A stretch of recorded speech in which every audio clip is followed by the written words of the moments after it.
Jared, the guy from BLM. How are you, sir? Doing well. How are you? I'm doing well. Excellent. Thank you for coming today. Yeah, my pleasure. You and I have been trying to get connected for a while. You know, obviously, wildfire and large land management is a really tricky subject, especially in the state of Idaho, especially with federal agencies, state agencies, local private agencies. It's a whole train wreck, and it affects so many people, and it's not intuitive, right? Like the idea that the only you can prevent forest fires was actually a bad policy in some areas, but it's a good policy in other areas. Like, it's too much, man. Here we are at the start of fire season in Idaho. I have friends that have, they run crews, they're firefighting contractors. I have another friend who's out doing paramedic work with firefighters. This is a huge, huge thing that has so many different agencies working to try to manage the large lands and do right by humans. It's very complex. Talk to me about this. Oh, yeah, for sure. We have a statewide plan, and we work with cooperators all off season, coordinating and getting on, training up on radio frequencies, and getting them qualified in different positions in the fire organization. So it's such a coordinated effort to be able to safely and effectively fight fire in the summers during fire season, which is not just all summer anymore. We had people going out in like October last year, right? Mm-hmm. Yeah. Well, we had the Valley Fire on the Boise front was I think October 2nd, I want to say, last year. That's wild. So, and that's when we start to have a bit of a wind down in our strength of force, just because our seasonal employees at that juncture have usually gone back to school or doing what they're doing in the off season. Sure. So we don't have quite as many folks helping out then. But so there's so many jurisdictions, and fire doesn't care where it's going. It doesn't care if it's IDL, BLM, Forest Service. Oh, whoa! Sorry, I got it. It's all right. I got on my hands. Fire doesn't care. It's going to go where it's going to go. And so, you have these different chunks of land that have different people managing them. So you've got to coordinate, with those other resources and those managers for their, what are their objectives? What's the values at risk? And so, it's a lot of work to really be effective and safe out there with just so much mixed jurisdiction. Yeah, I can imagine.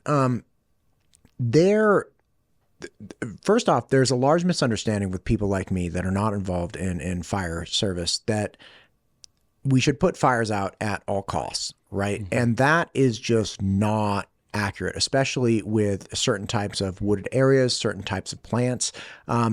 Bringing this specifically at Idaho, you were mentioning before we got rolling that in Owyhee County there's a large collection of juniper that has been allowed to propagate for far too long and far too aggressively, and fire is a key piece of controlling that. Mm-hmm.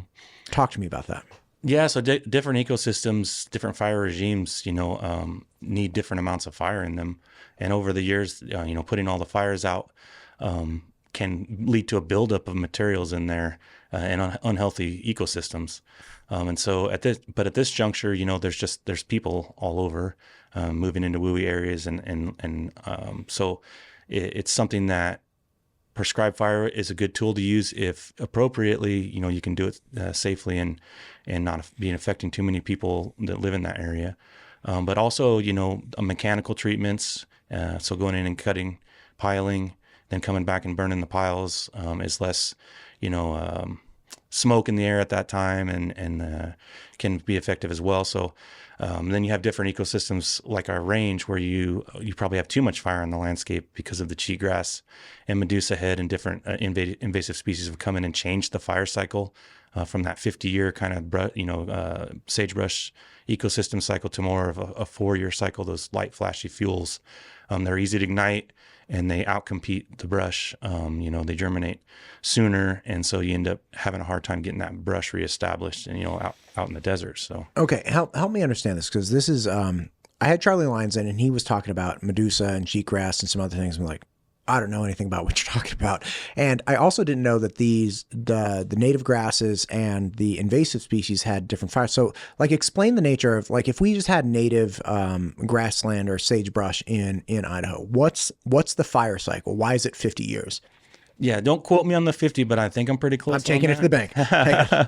But it's substantially longer than it Medusa is. and It is cheatgrass. because there's natural breaks in the sagebrush ecosystem, or space, like the space between. Oh, they don't So- overcrowd each other, essentially. Yeah, the bunch grasses and the brush, they have a little bit of gaps between them. So when those storms would come through, you would get a fire in there, and then eventually it would be able to kind of put itself out in these, or hang up on the rocks or things like that. Well, with these invasives, particularly the cheatgrass, it's basically just a carpet of grass. It is continuous. It's light and flashy. It burns just pretty much, when it's dry, it burns pretty much as fast as the wind blows, just about. So once it starts, it moves really quickly, and then of course with that, and then it makes itself in between the brush. It's in there too. So then it carries through the brush a lot. It can carry through the brush a lot quicker. It's the main carrier of that fuel through the brush fire. Whereas before you had that inner space between, so it would carry through with enough wind in the right conditions and dry, but it had a better chance of put itself out naturally. And then once you have those spots out there in the sagebrush ecosystem, those black spots from the previous years, then you're starting to get a mosaic out there. So when a new fire starts, it could run into a fire from the previous year, and then it ends up not being some huge 250,000 acre fire or something like that. But Sure.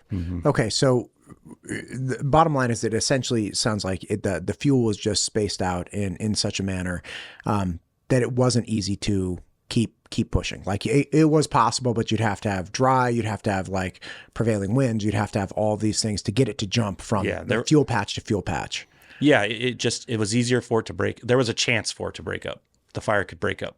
Gotcha. Whereas in cheatgrass, until you run into a road or a river or something, a lake, or a pond, pond out there, it's not going to stop. No. Is that why you have fire breaks that are like like a foot and a half or 2 feet? It's like, listen, we literally just need to give it a chance so that the grass on this side of the fire break doesn't hit the grass on this side of the fire break. Yes, we have fire breaks in place in a lot of areas. ID4 is a good example. Our tri-state project, actually, we just had a fire that started way out by the 45 ranch, so it's a long ways to get out there for our resources. And an air attack that spotted it, they were able to do some aerial work on it, treat it with some retardant and stuff, and then it hung up on that fuel break out there, and that gave us time to get the rest of the folks out there. It buys you more time. The ID4 ones are great because that's one of the heaviest. We were getting so many fires out there just because of the amount of vehicles, in the summertime that go back and forth down ID4. And having the fuel breaks in place really gives us a chance to get there and catch them before they get outside the fuel break and really start ripping. Really start moving. And the vehicle, okay, so somebody told me this, I think it was like a year ago, maybe less, but the fuel, or excuse me, the vehicle's traveling. I'm like, well, who cares? Like we're not like spitting flames out the tailpipes, but it's really things like chains dragging on the ground or like a piece of metal that might hit periodically or something like that. Those sparks, that's why you have tractors and whatnot doing really diligently taking away like the first 20 feet right off the freeway, right? Because if you don't do that, then if a spark comes off a chain, it hits the grass, it takes off. But if you turn over all the earth with like a plow or something, then odds of that grass sparking and then transferring are like very, very, very slim. Well, if it, unless it's like crazy windy, it really, those disc lines help significantly. So us as the BLM working with ITD, they do mowing in there. And then I know Mountain Home RFPA, every year we go out and they put in a section where they put in a disc line in there. So just bare dirt. And, we've had one this summer hit the disc line already that didn't, it held it in time for long enough for us to get there. So they definitely make a difference. If you look at the numbers on the starts on ID4 over the last 10 years or so, we're roughly getting, maybe a little bit less because of the starts there because of the fuel breaks, but we're definitely seeing less large, the fire sizes are smaller. So we're still getting about the same amount of starts, a little bit less, but the fire sizes, it gives us time to get there and keep them small, which, it still happens. Obviously, the mile marker 65 fire, it can still get outside of there in the right conditions with wind on it, but it definitely gives us a much better chance to keep them at smaller acreages. When you guys look at, when you're talking about kind of like checkerboard or mosaic of burn spots, do you guys pretty much know like where big fires are likely going to kind of strike this year, just because of, where they've burned in the past, where fuel buildups are? It's kind of like, look, man, this 6,000 acres, there's likely going to be like a big fire there. Yeah, I mean, they can model that kind of stuff. But also, it's a little bit different I think it's more, easily to identify those areas than somewhere like in the forest, because when you have a big forest fire, the trees are gone, but our fuel types, the grass and not as much the brush, but the grass just comes back, every year. And so depending on how much rain we have, and that grass crop, basically majority of the time, the grass crop's going to come back, unless the fire the year before scorched the soil enough to really, do some damage to the crust and stuff. And then it might take a little bit longer for those grasses to come back, but generally they'll come back every year. And when you're talking about grasslands, specifically with rangelands, like if I was a rancher, I'm like, hey, this is my winter range or whatever it might be. If a fire blows through there, then a couple things happen, right? One, you have a mandatory, was it like 2-year rest period? I believe so. Yeah. So I can't bring my cattle onto that area for 2 years. Even when things start growing back and say like a year, it's like, no, you got to give it. So you have a mandatory rest period.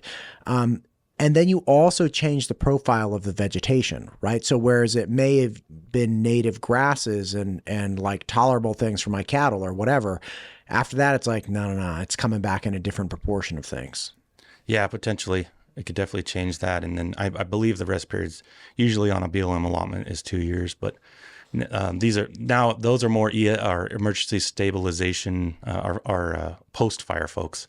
I don't deal with that as much. I know a little bit from our fuels program, but yeah, from what I recall, 2 years is generally the norm for Gotcha. rest in that.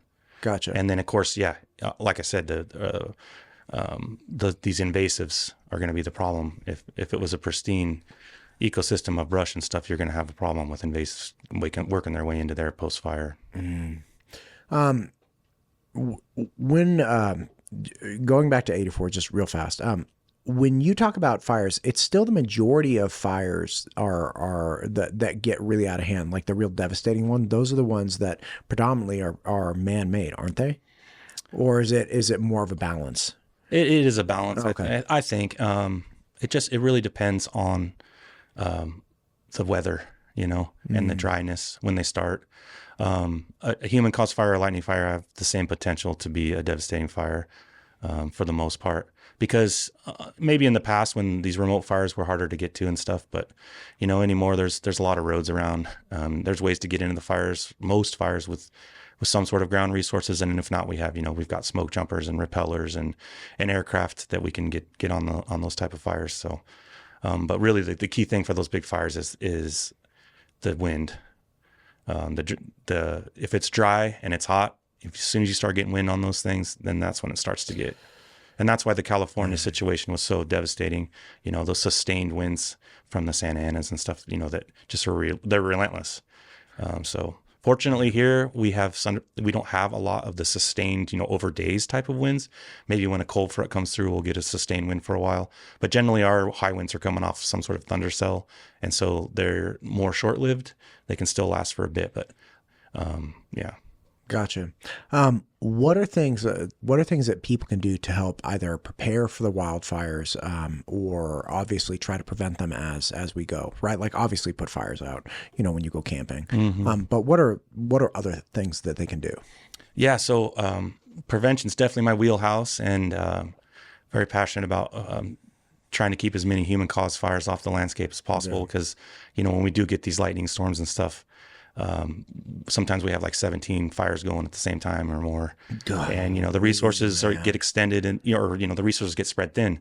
So if there's a human caused fire and we've diverted a bunch of stuff to that's generally the day when we get a lightning storm, and then it goes all the way from the south of Idaho up to, the north up by Weiser, and we've got lightning fires everywhere Right. So, this summer particularly, Generally, our trend over the last 10 years, vehicles are always a big one. Vehicle fires are there's just so many people traveling on roadways, and then they're ones that can be prevented, with just a little bit of thought about where you're going and what you're doing. What do you mean? Because like I think about where I'm going and what I'm doing, but how do I prevent starting a fire at the side of the road? Exactly. Yeah. If you just put that when you're packing up your stuff and you're thinking what you're going to do, also think about, well, and when I'm out there, how can I be safe and not start that fire? And so the number one thing is make sure your vehicle is you got oil in it, you have your fluids in it, go get it serviced. Breaking down out on the freeway and stuff is not guaranteed that that's not going to get into the wildland and just start going. And so like say my car overheats or something and I pull to the side of the road and then it lights a fire because I just pulled into a bunch of brush. Yep. Oh, okay. That makes a ton more sense. Yeah. Because the whole chain thing, I'm like, the muffler, even the muffler, if you pull in, so those go hand in hand, making sure your vehicle's properly maintained and trying to pull somewhere doesn't have any vegetation. Because the undercarriage of your vehicle, the muffler and stuff, it gets hot. And so if you pull into the grass, you can start a fire like that. And if it's, like I said, that cheatgrass, any wind on it, and it's bye-bye, and then we're gonna try to catch it, it'll move quick. And other vehicle related ones for sure, chains are a huge one. So make sure those chains are secure. And then if you do have to pull over, right? Like, look, I got 3 boys and they have bladders that are like this big. So you have to pull over, like really make sure you're pulling into a gravel area. Yeah. Anywhere. Yeah. Anything that just doesn't have the vegetation is going to be way better. And obviously the higher the vegetation, the worse decision that would be. So if you've got some low vegetation, you're probably going to be fine on the side of the road. But if you pull into a bunch of cheatgrass and brush and stuff, chances are you're going to start a fire with your vehicle. Damn, man, I'm such an idiot. Like these are things I learn every day. I'm like, I would have never thought of that. Like, how dumb am I? Yeah. No, okay. I mean, you don't think about it, but that's why this is so great. Just trying to get these messages out there. With the chains, it's important. I'm sure a lot of people are aware of the chain situation, but just to remember, continue to check the chains. You leave and go on do your deal and then had a great time or whatever. Well, chances are if you have a chain, you have a boat or something you're towing. So you're probably bouncing on some roads, dirt roads and things. So make sure that when you return trip, make sure that chain's secure again. While we're on trailers, if you're going in and out of the water a lot, you should probably at some point get your bearings checked on those trailers, because the water will make it so the bearings lock up, and your wheel can lock up on you and you can start a fire that way.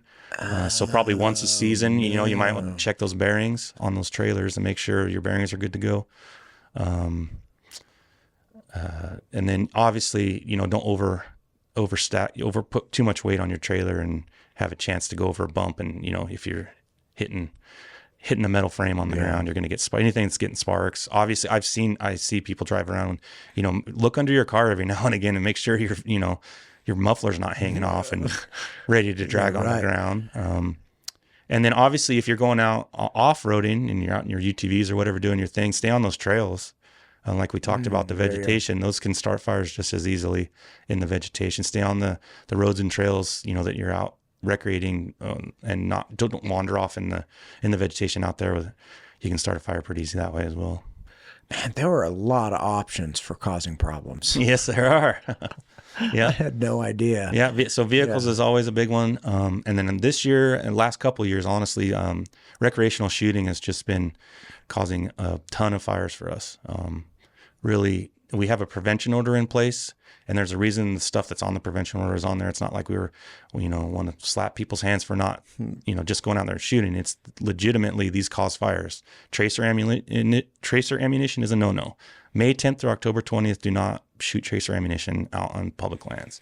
Holy cow. Obviously, that's a really good way to start a fire. Shooting any kind of metal, steel targets, no, not good. It starts fires.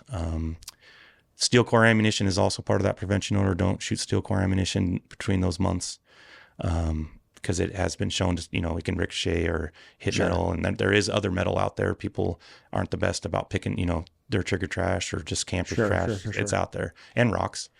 And then exploding targets.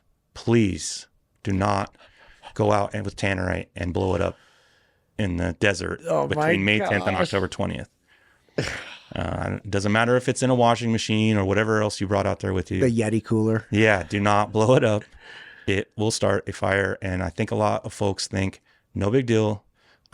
I'll just take some water with me, which is always a good idea, and a shovel or something. Chances are you're not going to catch it. You're not going to be able to get it put out. Jared, how many fires are started by people blowing up washing machines in the desert? There's been, I don't know about our tannerite specific numbers, but just recently there was one. Oh my gosh. Recently. And here we are, it's like super dry outside. Mm-hmm.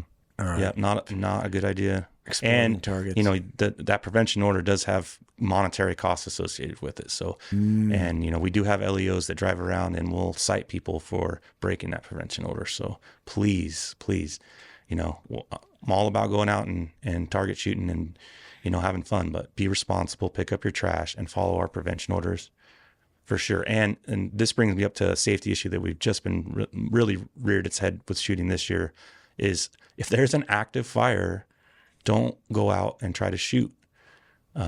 Go to a different area altogether. We've had to remove firefighters from fires that we've got them knocked down. We've got containment lines on them. They're trying to mop up the hot spots, and there's just a bunch of people shooting everywhere. And, you know, they don't know where you're at. They don't know if you've got a backstop. They can't see you. They just hear the bullets. And they're just like, you know, we need to get out of here. Like, we don't know where the shooting's coming from. And we try to get, you know, folks out there to go around and be like, hey, and make sure. But if you just avoid the area altogether, it would save us a lot of trouble.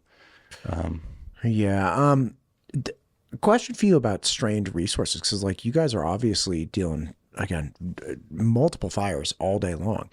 Do you feel at this point that the BLM is like sufficiently staffed to collaborate with state and local agencies to effectively put these things out? Because the cost of firefighting is astronomical, right? Like if we could prevent it, fantastic. Mm-hmm. But let's make the assumption that, you know, you can't prevent everything, right? You're not going to stop lightning, that's for sure. And you're probably going to have some degree of like, had to pull over, change a diaper, and the brush caught on fire. I don't know, whatever.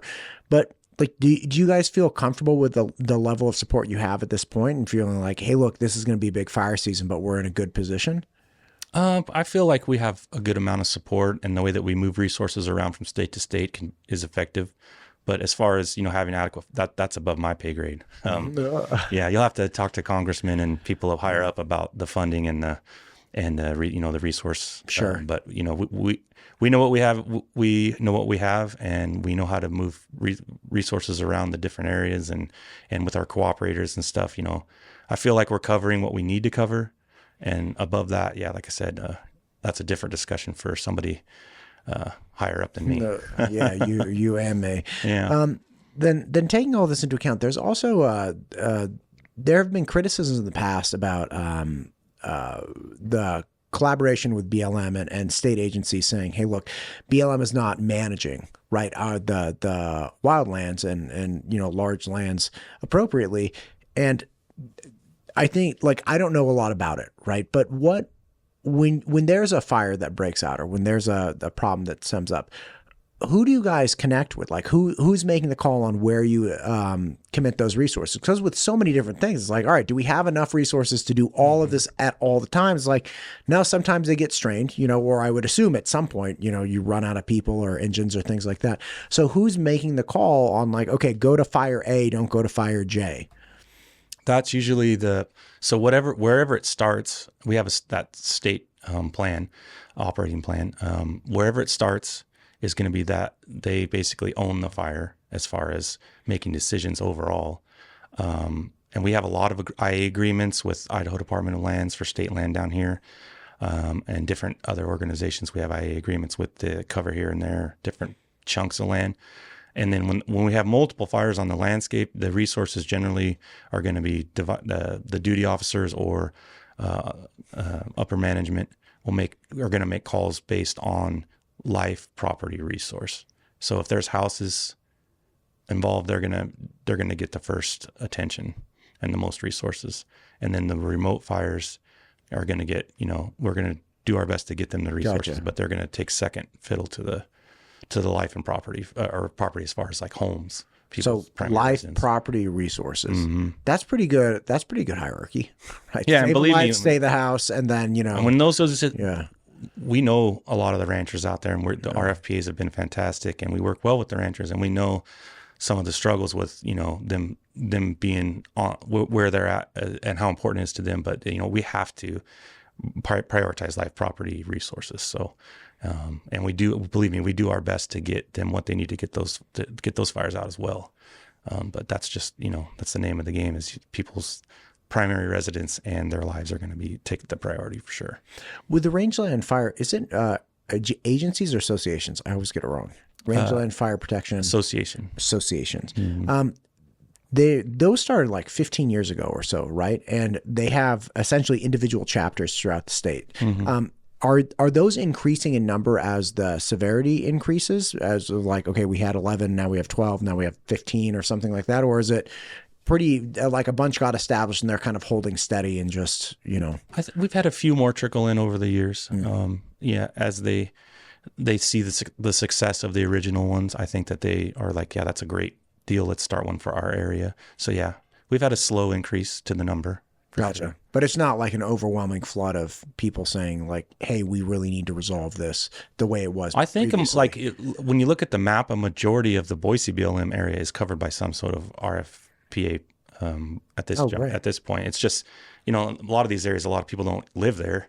It's a lot of open ground. So it's big swaths of land that their area is. But I think we, for the most part, have it covered, majority of it, with some sort of RFPA, which is super beneficial for us as the BLM, because they know the land, they're closer to where those particular fires start, and now they're trained in the same classes we take, and we work with them in the off season. So they a lot of times can be on scene first, start getting some work going on the fire, and then help direct our folks into the fire. So it's great. It's fantastic. Gotcha. As far as prevention, kind of coming back to that, RFPs made me think about it again. So we can worry about our cars, right? We can obviously take shovels. Don't shoot things that explode. Don't shoot tracers that are like little flares. Is there really anything else, or is it like that? Those are the primary causes of man-made problems. For our area, those were the two big ones. Fireworks always comes into play. Although we have a pretty good message out for that, or the public knows about that one, so we don't see as many of those as we had in the past. Sure. I will put in for the Forest Service. I mean, for them, campfires. We don't have as much dispersed camping in the desert. No one wants to go light campfires in the desert very often. So, but yeah, for the Forest Service, making sure your campfires fully extinguished, always monitoring it. That's huge for them. After that, we just have a sprinkle in of, trains, power lines, welding sometimes. But yeah, just some more just random ones we get every now and again. Gotcha. Well, I mean, those are things we can definitely bang out. Well, then look, that we've hit prevention, obviously who's responsible for what areas. Is there anything that you would really like to say to people? It's like, hey, remember this, going into this fire season. Well, I would just say, if especially if you're new to the area, you have moved to a fire prone area. We have fires in the summer. We always have.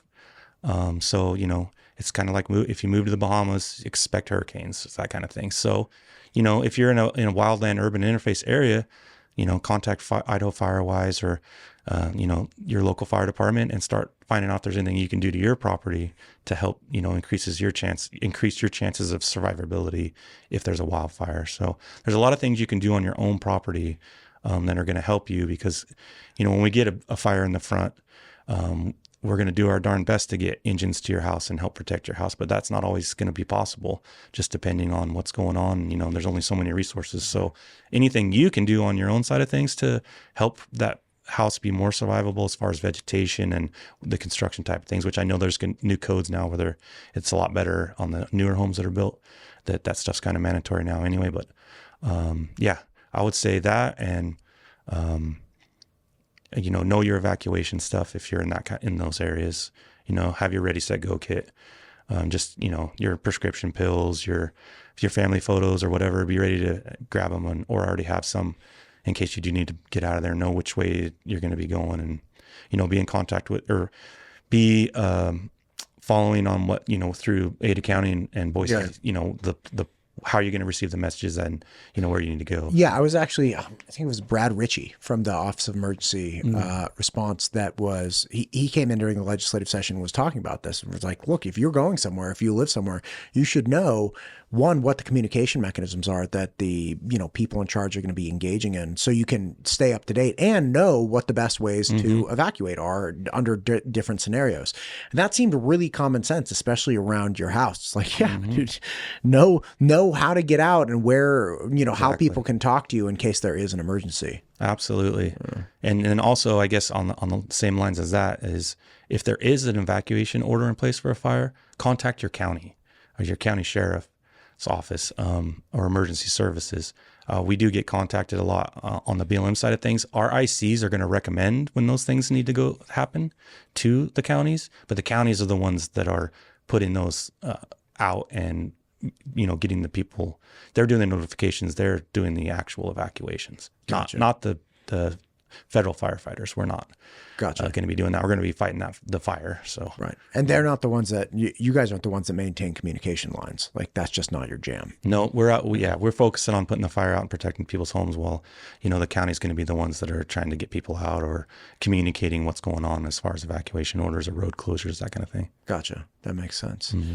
Well, Jared, my guy, there's a lot of information. Is there anything we missed that you want to hit on?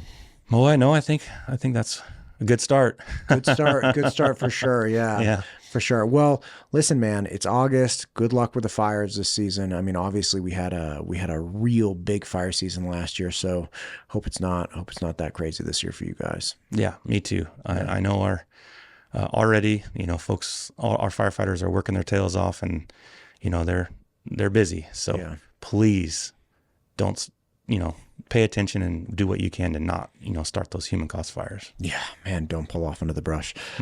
Making a note of that one. Yep, absolutely. Anyway, thank you for coming in, sir. I appreciate it. You bet. My pleasure. All right.